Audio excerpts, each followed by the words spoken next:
Donc les quatre générations se sont succédées, mais n'ont pas eu la même destinée au niveau des produits.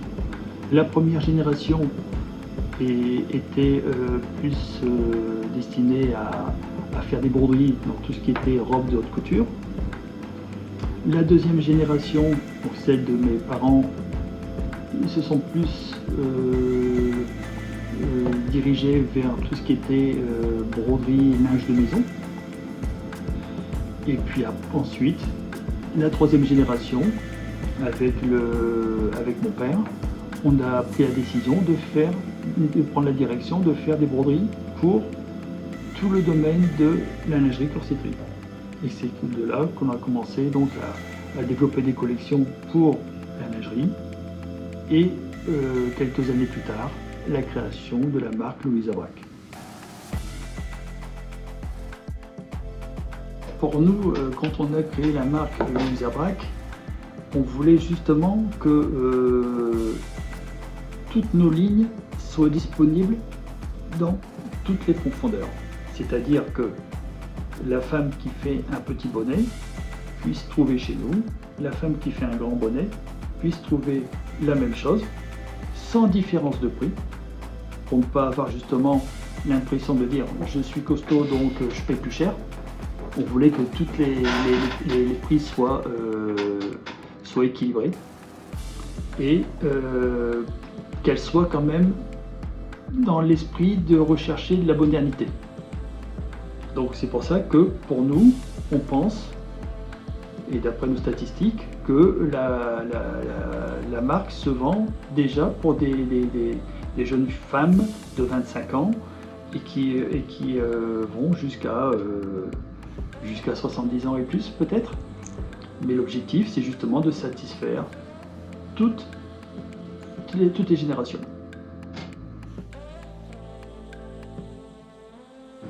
Une entreprise familiale, c'est sûr que c'est un investissement, mais c'est aussi très agréable de travailler en famille.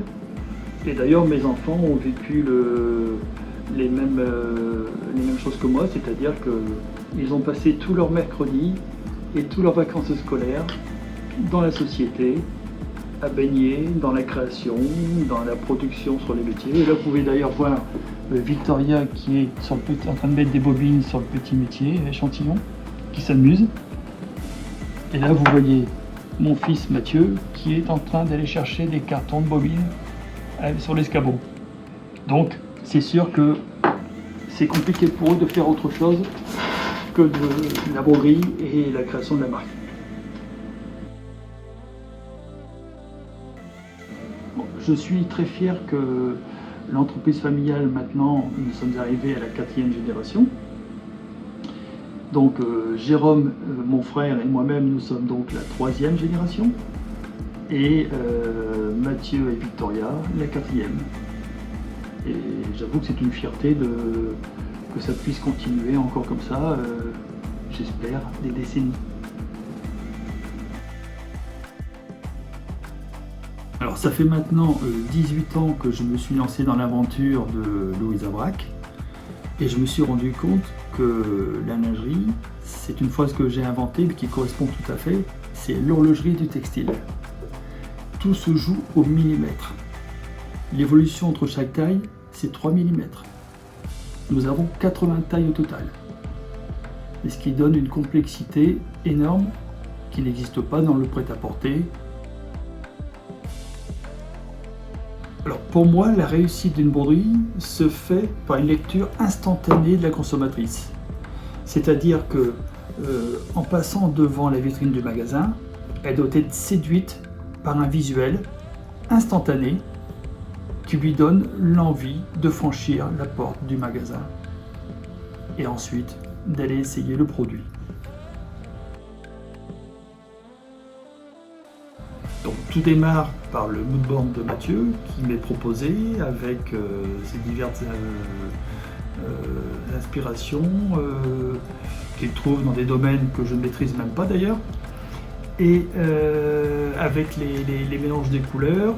Alors tout ce moodboard, je suis obligé donc de l'intégrer, de le mémoriser et de trouver des pistes qui sont ensuite proposées à travers des esquisses.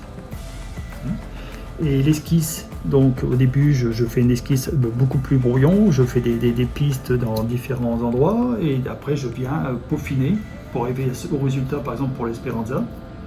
De là, ensuite, quand l'esquisse est validée par Mathieu et par ma fille qui donne aussi son avis personnel, l'esquisse part sur le scan pour l'intégrer sur le logiciel informatique.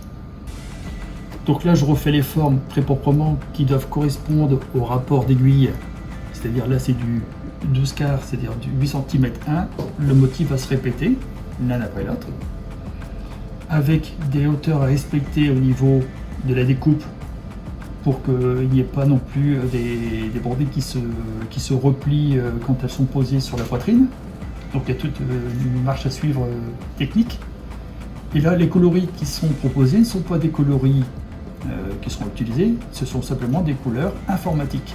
Et ça permet de distinguer la répartition, le mélange des couleurs pour que toutes les couleurs soient sur la partie complète du soutien-gorge.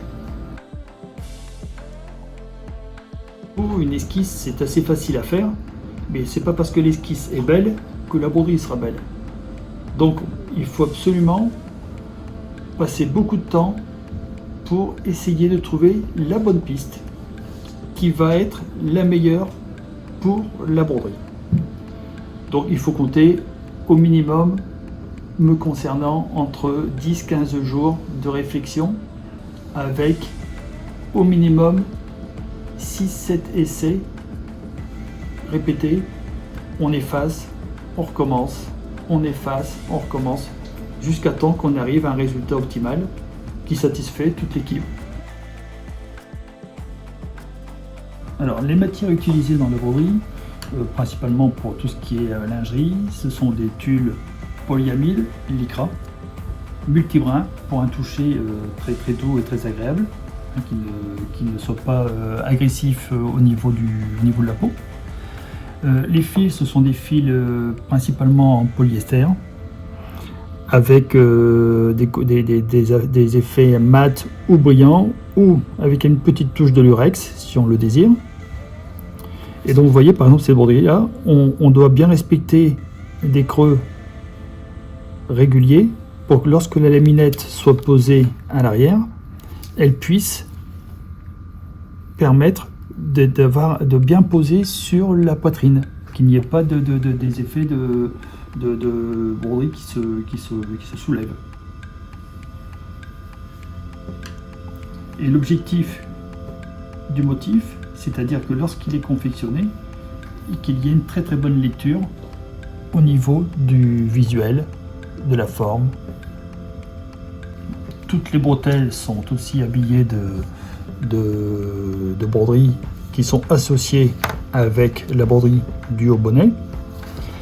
De là ensuite, nous en rajoutons sur le côté dos pour qu'il puisse aussi encore avoir un côté luxueux jusque le dessous de bras. Le bas bonnet, c'est une matière française qui est faite par la société MG Création, toujours en polyamide lycra, avec une certaine extension bien précise qui va permettre de faciliter la pose du sein dans le bonnet tout en ayant un maintien optimal. Ensuite, au niveau des matières d'eau, ce sont des matières très nerveuses qui ont un retour très soutenu pour permettre au soutien-gorge qu'on puisse monter dans des tailles extrêmes et garantir le maintien optimal. Donc dans chaque ligne, par exemple on va parler de l'Hermione, je crée environ entre 6 et 8 références différentes qui vont être associées aux différentes pièces de la ligne. C'est-à-dire que par exemple pour le shorty, on a décidé de mettre cette forme sur le shorty et ne pas avoir la continuité. Donc il y a une référence qui existe spécialement pour le shorty. Pour le soutien-gorge, il y a une référence plus petite pour les petites tailles et une référence un peu plus grande pour les grandes tailles, pour qu'il n'y ait pas de vide en dessous et que chaque femme puisse avoir le même visuel, que ce soit une profondeur B, une profondeur H, I, J, qu'il y a même la même proportion et qu'il n'y ait pas de différence entre toutes les tailles. Et pareil pour la culotte, je pense que la culotte est ici. La culotte a aussi une version bien précise qui correspond à une référence qui sera choisie pour l'opérateur sur le métier. Alors quand on a pris la décision de créer la marque Louisa Braque, on s'est mis d'accord avec Mathieu pour justement proposer des produits luxueux tout en maîtrisant toujours le bien-aller.